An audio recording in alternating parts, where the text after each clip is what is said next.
Bismillahirrahmanirrahim. Assalamualaikum warahmatullahi wabarakatuh. Waalaikumsalam warahmatullahi wabarakatuh. Kembali lagi dengan saya Jana Dia Rahma. Pada podcast kali ini saya bersama dengan Ustaz Syamsul Alam yang menjabat sebagai salah satu KBRI Mesir, tepatnya sebagai atas perdagangan ya Ustaz. Izinkan saya Ustaz Syamsul dulu. Suara saya terdengar ya Ustaz? Ya, terdengar. Syamsul Alam, staf atasnya perdagangan KBRI Kero. Ya, jadi ada atasnya juga di atas. Di atasnya lagi ada duta besarnya. Ya. Sebelumnya Ustaz, Silakan. izin saya memperkenalkan diri. Saya Jana Dia Rahma, mahasiswi semester 5 program studi hubungan internasional di Universitas Darul Gontor. Kebetulan wawancara yang saya lakukan ini untuk memenuhi tugas setengah semester dalam area diplomasi Islam. Izinkan juga saya untuk berterima kasih kepada Ustaz Su karena telah meluangkan waktu di tengah jadwal sibuknya. Ustaz, terima kasih banyak. Dan sekarang kita lakukan wawancara dengan Ustaz Syamsu dengan tema yang sangat menarik, yaitu KBRI Mesir atas perdagangan ekspor bubuk kakao dan prospek Indonesia dalam pasar halal di Mesir. Sebagaimana yang saya tahu Ustaz ini telah menjabat sebagai staf KBRI Mesir atas perdagangan Kairo. Banyak sekali orang yang mengetahui tentang KBRI, namun sebenarnya kurang tahu dengan pasti apa tugas dan hak yang dimiliki oleh seorang staf. Maka apa bisa dijelaskan sebenarnya tugas KBRI di Mesir ini dan khususnya sebagai atas perdagangan ini sendiri? Ya, Bismillahirrahmanirrahim. Assalamualaikum warahmatullahi wabarakatuh. Waalaikumsalam. Alhamdulillahirrahmanirrahim. Ya. Nahmaduhu wa nasta'inu wa nastaghfiruh wa natubu ilaihi min shururi anfusina wa min sayyiati a'malina may yahdihillahu fala mudhillalah wa may yudhlil fala hadiyalah. Asyhadu an la ilaha illallah, asyhadu anna Muhammadan abduhu wa rasuluhu la nabiyya ba'da. Alhamdulillah dalam kesempatan berbahagia ini bisa bertemu dengan Jihan Nadia Rahma dalam podcast promosi produk-produk Indonesia, produk halal Indonesia dan juga bagaimana produk kakao ya. Juga bisa selain kakao ada juga kopi yang banyak masuk di Mesir. Jadi produk-produk Indonesia di sini tugas kita di KBRI itu banyak bidang. Jadi Pak Duta Besar sebagai perwakilan resmi Republik Indonesia. Ya, jadi beliau sebagai yang ditunjuk oleh Bapak Presiden Republik Indonesia untuk menjadi perwakilan Indonesia di Mesir. Nah, kami di bawah ini ada beberapa bidang. Pertama ada political affairs, ada bidang politik, kemudian ada bidang ekonomi, ya. Kemudian ada bidang pensosbud, itu membidangi penerangan sosial budaya. Kemudian ada protokol dan konsuler, ya, punya tanggung jawab untuk memberikan layanan keprotokoleran dan kekonsuleran. Kekonsuleran itu mengenai imigrasi, mengenai visa segala macam ya. Kemudian kita punya juga di sini ada 3 atase, namanya atase teknis. 3 atase ini ada atase perdagangan, nah itu secara spesifik itu membidangi atau bertanggung jawab khusus untuk mempromosikan peningkatan perdagangan Indonesia Mesir. Kemudian ada atase pendidikan, itu juga mempunyai tugas khusus yaitu sebagai promotor dalam upaya peningkatan kerjasama bidang pendidikan dan kebudayaan Indonesia Mesir. Kemudian ada juga atase pertahanan, jadi 3 atase pertahanan. Atase pertahanan inilah memiliki tanggung jawab yang besar untuk bukan cuma Mesir. Kalau atase pendidikan, atase perdagangan khusus Mesir saja. Tapi untuk atase pertahanan itu ada 9 negara. Mesir ya, kemudian Lebanon, kemudian negara-negara Afrika Utara ya, Tunis, Maroko. Jadi ada beberapa negara di Afrika Utara itu menjadi kewenangan dari atase pertahanan. Dan atase pertahanan ini dibantu oleh asisten atan yang pangkatnya mayor. Kalau atase pertahanan itu biasanya kolonel. Jadi kita udah punya 3. Juga ada lembaga badan intelijen juga masuk di bagian politik. Itu untuk membangun kerjasama informasi intelijen antara Indonesia dan Mesir. Nah, itu yang sekilas ya, segaris besar tentang tugas-tugas yang ada di KBRI Kairo. Di KBRI juga ada kegiatan samping, kegiatan-kegiatan pendukung seperti ada Sekolah Indonesia Kairo, itu di bawah Atasnya Pendidikan. Ada Puskin, Pusat Kebudayaan Indonesia, itu di bawah Atasnya Pendidikan. Nah, untuk kegiatan kemahasiswaan ada kita di sini secara otonomi, ada independen, tidak di KBRI tapi dia berdiri sendiri. PPMI, Persatuan Pelajar Mahasiswa Indonesia, Persatuan Pelajar Mahasiswa Indonesia, WIHDA untuk mahasiswi. Jadi mereka bisa secara organisasi, kalau ada kegiatan ada gabung, tapi kalau untuk kegiatan-kegiatan khusus ke mahasiswi itu ada WIHDA PPMI. Di samping ini ada juga badan otonominya PPMI, yaitu kekeluargaan. Jadi dari Aceh, menjadi mahasiswa dari Aceh, mahasiswa dari Sumatera, mahasiswa dari Kalimantan, mahasiswa dari Sulawesi, dari Jawa, dari Indonesia Timur itu mempunyai paguyuban juga. Nah, ini semua dikoordinir lah, melakukan kegiatan kolaborasi dengan Pensosbud, Penerangan Sosial Budaya. Nah, ini gambaran sekilas tentang bagaimana peran-peran KBRI Kairo untuk memadukan semua simpul-simpul masyarakat Indonesia atau diaspora Indonesia yang ada di Mesir. Begitu Mbak Jihan. Nah, sebagai seorang atasé perdagangan ini berarti tugasnya promotor ya, Sob? Promotor di bidang perdagangan.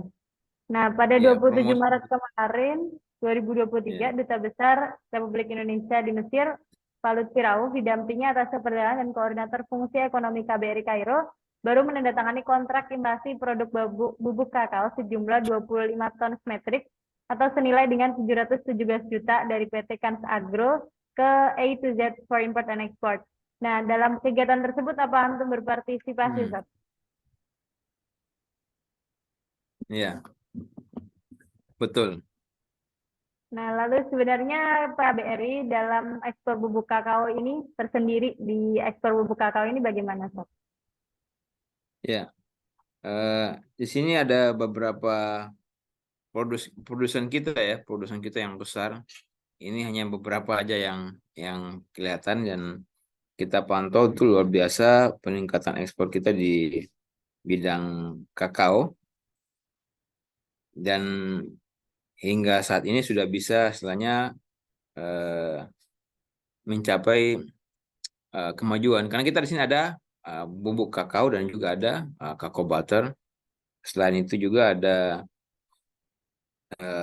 kopi ya, biji kopi, dan kita bisa melihat biji kopi yang ada di Mesir ini adalah banyaknya. Terus sebagian besar yang didatangkan dari Indonesia, diekspor dari Indonesia adalah biji kopi robusta. Nah, ini yang kita lihat sangat besar peluangnya.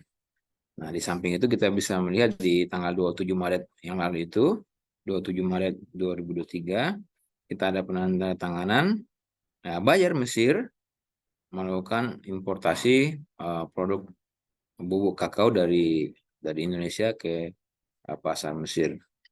Nah, ini saat sekarang ini kita melihat adanya progres dari ekspor ini sudah dikapalkan. Kemarin kita melakukan kontak dengan eksportirnya. Alhamdulillah, pihak eksportir sudah menyampaikan bahwasanya sekitar tanggal 25 Juli nanti, satu kontainer bubuk kakao itu akan tiba di Pelabuhan Dimyat. Nah, di Mesir ini ada beberapa pelabuhan untuk ekspor. Pertama, Pelabuhan Alexandria, itu besar, khusus untuk yang kopi ya, banyak kopi. Kemudian ada Port Adibia, itu di Suez, itu untuk masuknya produk sawit dari Indonesia.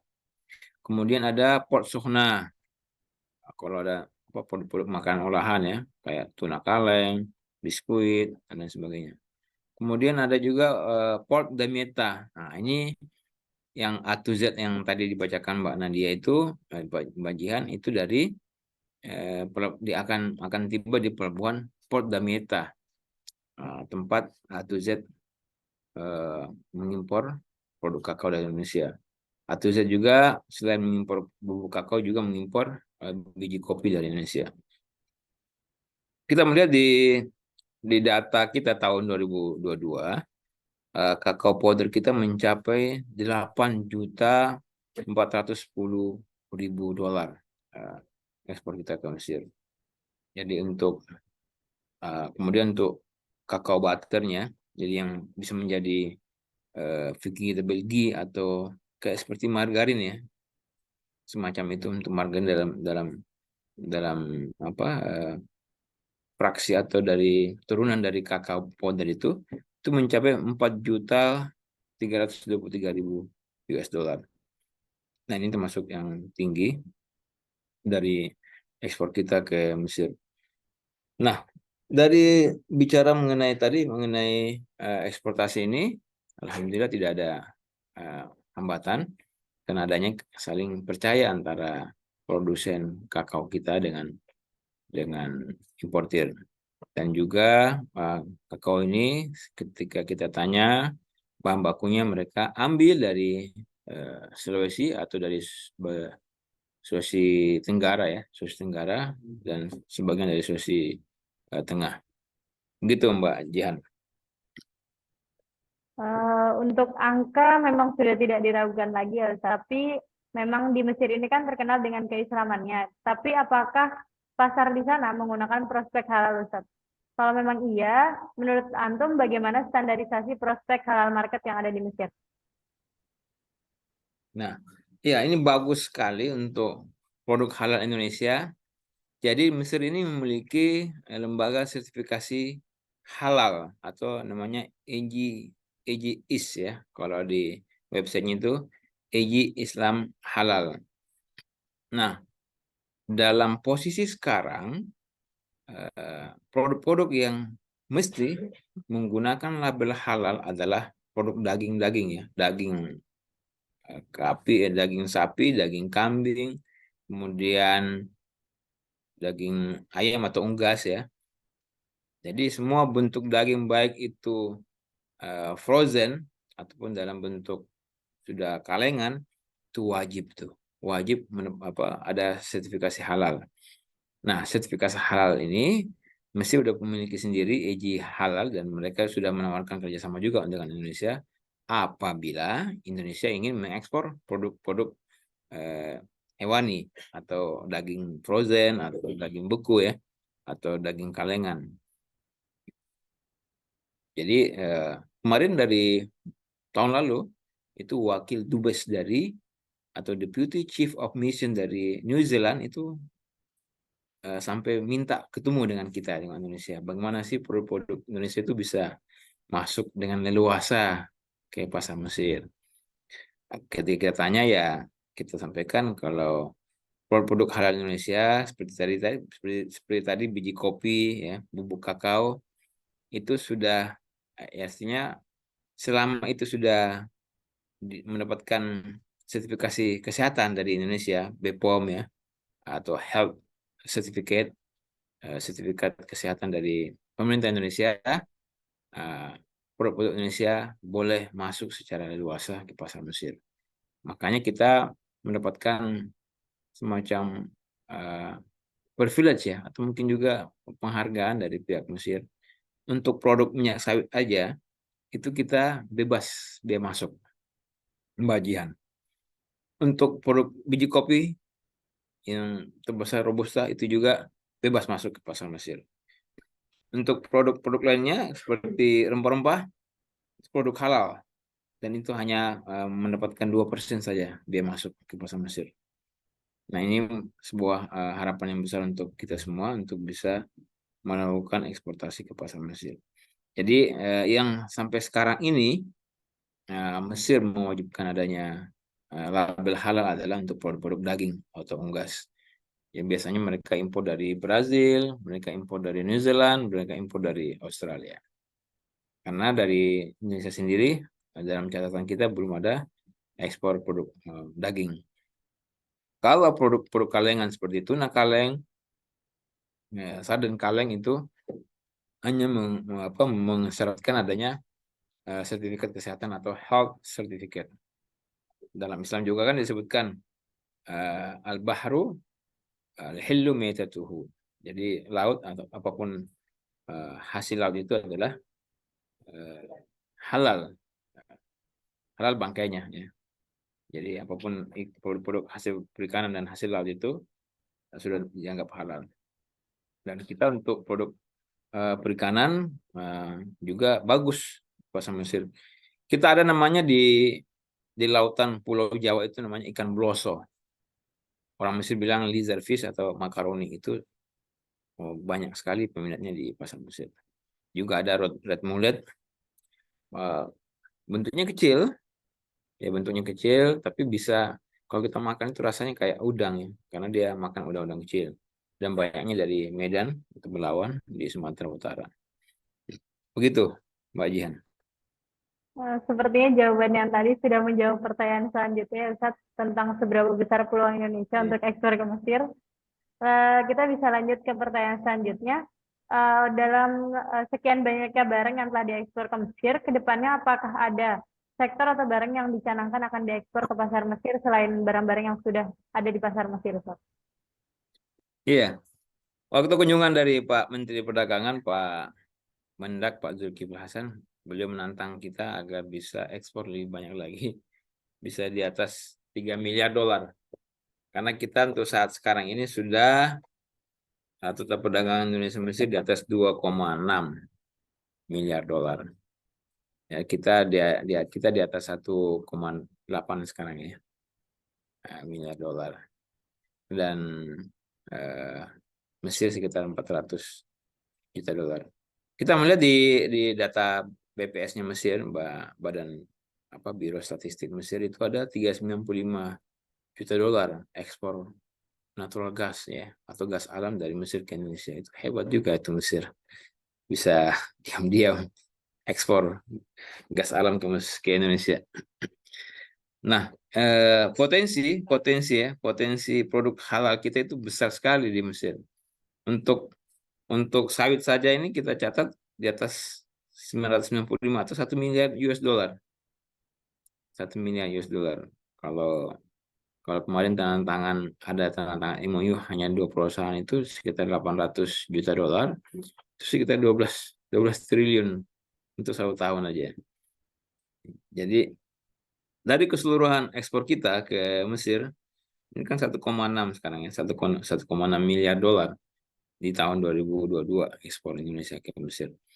Dari total itu 1,19 miliar dolar atau 71,5% itu produk halal yang masuk ke pasar Mesir. Jadi begitu mendominasinya produk-produk halal itu masuk di pasar Mesir. Ini yang kita bisa lihat dari itu 1,192 ya, 1,192 miliar dolar itu adalah kumpulan dari produk halal. Selebihnya other commodities itu 472 juta dolar. Jadi pangsa pasarnya, peluangnya sangat besar untuk kita bangun ini sektor produk-produk makanan olahan ya, untuk bisa masuk pasar Mesir. Kalau kayak sarden kalengan itu saingan kita Maroko. Satu mereka di sisi transportasi mereka lebih dekat ya. Kalau kita kan dari Indonesia misalnya dari Surabaya. Dari Surabaya itu sebagai eksportir terbesar untuk sarden atau tuna kaleng. Itu 21 hari Mbak Jihan. 21 hari transportasi kapal laut dari Surabaya atau dari Belawan atau dari Jakarta masuk ke pelabuhan Mesir. Kalau dari Maroko itu mungkin 3-5 hari, paling lama seminggu. Jadi dari transportasi saja kita udah bersaing di sini. Tapi alhamdulillah harga kita juga bersaing sehingga bisa masuk di pasar Mesir. dan itu memberikan eh, apa momentum yang bagus untuk kita terus melaju. Di sini ada namanya fish di haskotnya itu semua bentuk ikan ya, produk perikanan itu sampai 3,6 juta dolar ekspor kita di tahun 2022. Jadi begitu banyak baik produk perikanan, produk kebunan ya, coconut atau kelapa juga besar sekali, 46,22 juta, 46 juta dolar. Kemudian untuk kelapanya sendiri itu atau disebut dengan kelapa parut ya, desiccated coconut itu 10,89 atau 10 juta ya, hampir 11 juta US dollar. Nah, ini konsumsi mereka tinggi sekali. Kenapa? Karena sini suka makan, hobi bikin kue, hobi masak ya, hobi kumpul-kumpul, ya kan? Hobi kumpul-kumpul ini yang kita terus apa istilahnya ya, persilakan untuk terus kumpul-kumpul sehingga budaya makannya tinggi dan dia hobi makan, hobi minum baik itu luar di luar rumah ataupun di dalam rumah, sehingga ini yang terus melejit. Orang Mesir ini suka makan gitu, suka minum. Begitu Mbak Jihan. Untuk pertanyaan terakhirnya Ustadz, ini saya tambahkan sendiri. Apakah ada pesan untuk para mahasiswa-mahasiswa yang mempunyai keinginan untuk bisa bekerja di Mesir sana suatu hari nanti, Ustadz? Oh, untuk bekerja ya. Kalau misalnya di sektor agama bisa juga ya. Di sektor agama itu biasanya penawarannya ke Mesir. Kalau misalnya bekerja ya, karena mereka misalnya permintaan dari Amerika minta hafiz-hafiz yang kuliah yang terutama dari Al Azhar untuk mengajar di Amerika. Tapi kalau untuk bekerja di Mesir memang harus jalur jalur pemerintah, jalur misalnya Kementerian Luar Negeri ya, ikut ya ada istilahnya harus memiliki keahlian khusus. Misalnya beberapa staf di KBRI itu alumni Al Azhar. Nah, alumni Al Azhar jadi yang digunakan yang mereka gunakan adalah skill-skill dasar, misalnya bahasa Arab. Nah, bekerja di KBRI sebagai penerjemah Arab Inggris atau Arab Inggris Indonesia. Ketika ada kunjungan anggota dewan ya DPR, mereka memberikan peran sebagai terjemah atau memberikan analisa. Intinya kalau di Mesir sendiri itu belum ada kerjasama ketenaga kerjaan Indonesia Mesir. Jadi memang kita perlu membangun keahlian-keahlian khusus untuk bisa di beberapa negara Arab seperti Saudi, ya Saudi, negara-negara Teluk itu bisa kalau misalnya memiliki keahlian khusus atau misalnya sudah doktor ya itu bisa menjadi dosen tamu di sana. Tapi kalau di Mesir sampai sekarang ini belum ada yang seperti itu. Kecuali misalnya kalau UNIDA ya ingin ada kerjasama, misalnya UNIDA memberikan 5 atau 10 beasiswa untuk warga Mesir kuliah di UNIDA misalnya kan. Ya kan beberapa tahun lalu ada ya dari Turki ya, kalau nggak salah ya. Atau dari negara lain, Afghanistan kalau nggak salah. UNIDA memberikan beasiswa atau santunan belajar. Yang penting anak muda atau mahasiswa ini bisa terus semangat ya. Bukan apa yang bukan aslinya begini, bukan artinya harapan itu harus tetap kita gaungkan karena dimanapun kita berada di situ kita harus menciptakan peluang-peluang gitu ya, begitu Mbak Jian. Ya, baik Ustadz. Terima kasih banyak atas waktunya untuk bisa melakukan wawancara dengan saya dan melakukan waktu di tengah kegiatan sibuk Ustadz. Terima kasih banyak Ustadz. Terima kasih banyak. Siap. Mungkin begitu saja wawancara kita kali ini. Terima kasih Ustadz Samsul sudah meluangkan waktu di kegiatan kita kali ini. Siap. Dan akhir kata, terima kasih. Wassalamualaikum warahmatullahi wabarakatuh. Waalaikumsalam warahmatullahi wabarakatuh. Sampaikan salam takzim kepada seluruh rektor ya dan seluruh jajaran guru-guru yang ada di sana. Salam buat semuanya. Tanpa tanpa meskipun tidak disebut namanya, tanpa mengurangi rasa hormat, menyampaikan salam takzim kepada semuanya. Civitas akademika di Unida. Ya. Siap.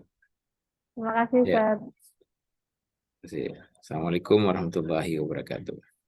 Waalaikumsalam warahmatullahi wabarakatuh.